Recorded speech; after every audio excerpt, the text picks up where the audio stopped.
Hello, good morning.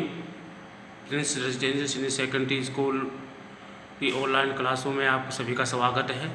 मैं are के शर्मा, राजनीति विज्ञान का अध्यापक है। मैंने कल जो है आपको जो लोकसभा के अध्यक्ष के बारे में जानकारी दी कि लोकसभा अध्यक्ष कौन होता है, उसके बारे में बताया गया और लोकसभा अध्यक्ष के कार्य कौन कौन से होते हैं, उन कार्यों के बारे में भी चर्चा की गई। उन कार्यों के बारे में मतलब कि लोकसभा अध्यक्ष जो है लोकसभा का एक संसद का एक मेन व्यक्ति माना जाता है, एक सदस्य होता है जो सभी क्रियाएं जो संसद में होती है उनको संपादन करने में जो है लोकसभा के अध्यक्ष को ही शक्तियाँ दी गई हैं। लोकसभा अध्यक्ष जो है क्या क्या कर सकता है उसके बारे में कल मैंने आपको 10 शक्तियों के बारे में जो है चर्चा की गई थी और 10 शक्तियाँ आपको बताई गई थी। 10 शक्तियों के बारे में आपको जो है 10-11 शक्तियाँ जो मैंने आपको पहले पढ़ा दी जा चुकी है कि इसमें कौन कौन सी जो है शक्तियाँ हैं, इनके बारे में चर्चा जो है मैंने कल पढ़ा दी गई है कि लोकसभा जो है संसद के समय और स्थान तय करता है कि कब मीटिंग की जाए, कौन से अधिवेशन को पारित करना है, कौन से नहीं करना है, विधेयक को पारित करना है या नहीं करना है, ये सारी चीज़ें जो है उनके अधिकार क्षेत्र में आती हैं। आज जो मैं आपको चलूँगा कि आगे की जो शक्तियाँ हैं वो कौन कौन सी हैं वो देखिए। आगे जो शक्तियाँ हैं जो मैंने आपके 5 शक्तियों के बारे में बता दिया गया। आज जो है 11वीं शक्ति है कि 11वीं शक्ति कौन कौन सी है। देखिए 11वीं शक्ति है लोकसभा की शक्तियों में 11वीं है समान औपचारिक अवसरों पर अध्यक्ष की लोकसभा का प्रतिनिधित्व करता है, ये 11वीं शक्ति है।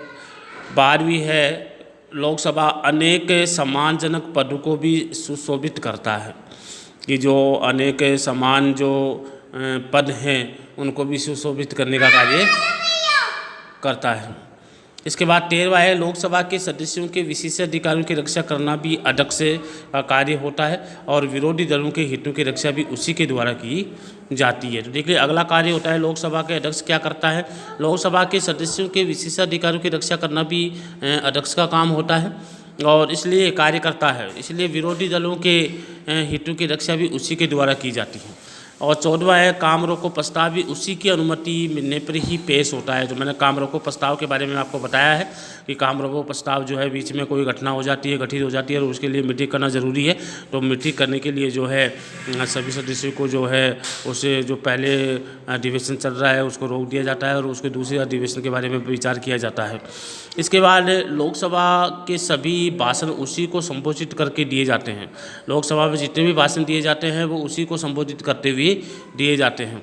16वां है बजट पर होने वाले भाषणों की सीमा भी उसी के द्वारा निर्धारित की जाती है। देखो संसद में जितने भी कोई भी बजट पे भाषण देता है या कोई भी बोलता है, कोई सांसद बोलता है तो उसको समय निश्चित किए जाते हैं, समय डिसाइड किया जाता है, वो भी लोकसभा के अध्यक्ष के द्वारा किया जाता है कि किस किस को कितना समय दिया जाए और जो वो बोल सके।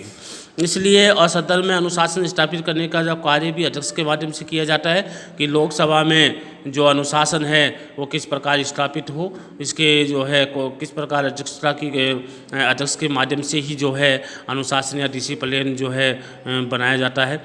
कोई विधेयक दंड विधेयक या नहीं, इसका निर्णय भी जो है लोकसभा के अध्यक्ष के माध्यम से ही किया जाता है।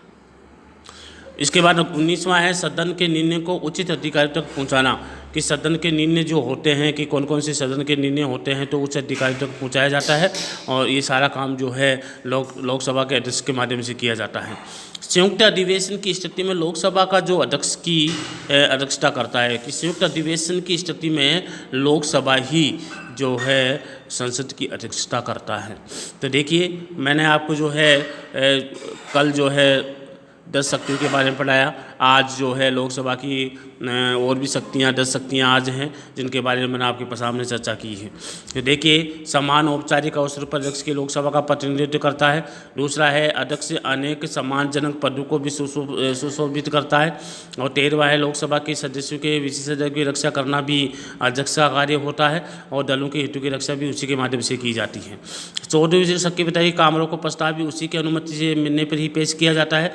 और 15वां बताया कि लोकसभा के सभी भाषण उसी को संबोधित करके ही दिए जाते हैं।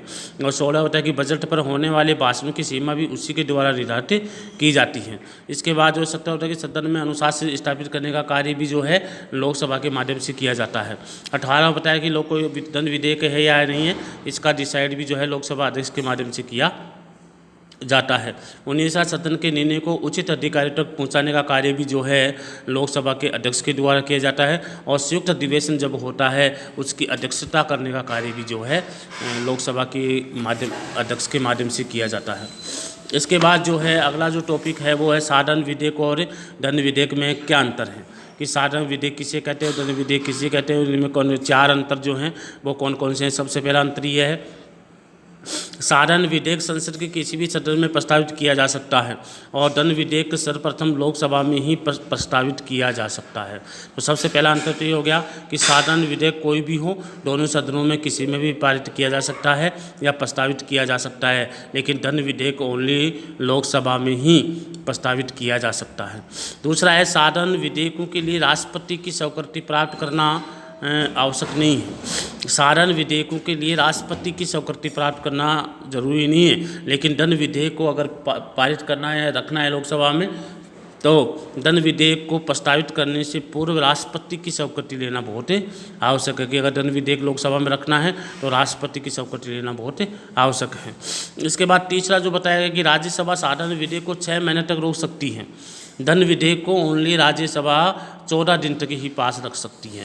तो एक ही जो राज्यसभा साधारण विधेयक को 6 महीने तक रोक सकती है, दोबारा उसका अधिवेशन बुलाया जा सकता है और दोबारा जो है कार्य किया जा सकता है।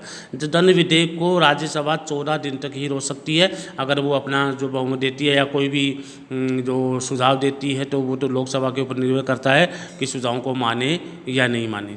वो इसलिए राज्यसभा साधारण विधेयक को 6 माह तक रोक सकती है, और दंड विधेयक को राज्यसभा 14 दिन तक ही अपने पास रख सकती है।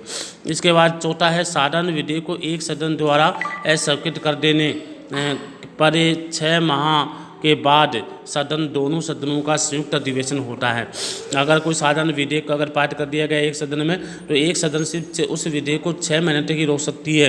अगर कोई अस्वीकृत करने पर भी अगर अस्वीकृत कर दिया जाता है तो संयुक्त अधिवेशन बुलाया जा सकता है, और संयुक्त अधिवेशन के माध्यम से ही उसका निर्णय होता है।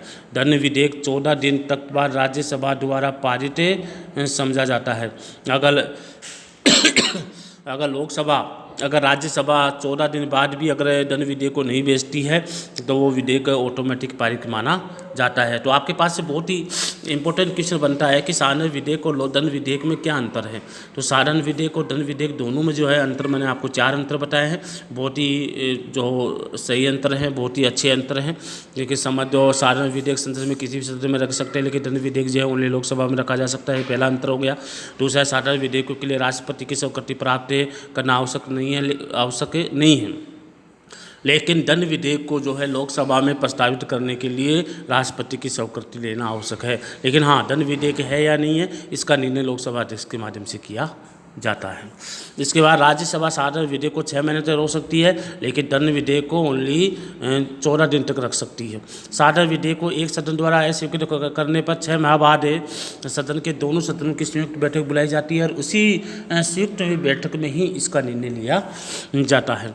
और दंड विधेयक 14 दिन में अगर राज्यसभा पारित नहीं करती है, अगर दंड विधेयक 14 दिन बाद अगर राज्यसभा में पारित नहीं करती है तो उसको ऑटोमेटिक पारित मान लिया जाता है। इसलिए मैंने आपके जो बताए गए कि लोकसभा के दोनों में अंतर, साधारण विधेयक और दंड विधेयक दोनों में अंतर मैंने आपको बताया है। और इसके बाद जो इससे पहले जो मैंने आपको बताया कि लोकसभा अध्यक्ष कौन होता है उसके बारे में परिचय दिया गया। उसके बाद लोकसभा के कार्य कौन कौन से होते हैं, तो मैंने सभी कार्यों के बारे में जो है आपके सामने जो है बताया गया कि कौन कौन से कार्य हैं, और कम से कम 20 कार्य जो है इसमें शामिल किए गए हैं। 20 कार्य के अंदर जो है ये बहुत इंपॉर्टेंट क्वेश्चन बनता है। हमेशा एग्जाम आता है कि लोकसभा के कार्य कौन कौन से हैं, लोकसभा अध्यक्ष क्या क्या करता है, इसके बारे में भी सूचनाएं दी जाती हैं। इसलिए जो है मैंने आपको जो है साधारण विधेयक और लोकसभा के बारे में जो है दोनों के बारे में बताया है कि लोकसभा और राज्यसभा की शक्तियाँ कौन सी हैं। इसके बाद जो है अध्यक्ष जो है दंड विधेयक और साधारण विधेयक में दोनों में अंतर कौन से हैं, तो इसमें 4 अंतर जो मैंने आपको बताए हैं।